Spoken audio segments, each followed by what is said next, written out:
என்னோடய ஸ்டைலில் ஒரு வெண்டைக்காய் பொரியல். அது எப்படி செய்கிறதுன்னு பார்க்கலாம்.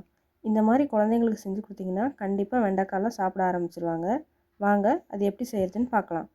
ஒரு பேனில் கொஞ்சமாக நல்லெண்ணெய் சேர்த்துட்டு கடுகு, கடலைப்பருப்பு, கருவேப்பிலை, நீள நீளமாக கட் பண்ண வெங்காயம் இது எல்லாத்தையும் சேர்த்து நல்லா வதக்கிக்குங்க. இது வதங்கும் போதே நான் பொடி பொடியாக நறுக்கி வச்ச வெண்டைக்காவும் ஒரே ஒரு உருளைக்கிழங்க பொடியாக நறுக்கி வச்சுருக்கேன் அதையும் சேர்த்துட்டு நல்லா தண்ணி ஊற்றாமல் எண்ணெயிலேயே ஃபுல்லாக வதக்கிடுங்க. இதோட வழுவழுப்பு தன்மை போகிற அளவுக்கு நல்லா வதக்கிட்டே இருங்க. நமக்கு பார்க்கும்போது வெண்டைக்காய் நிறையா இருக்க மாதிரி இருக்கும்.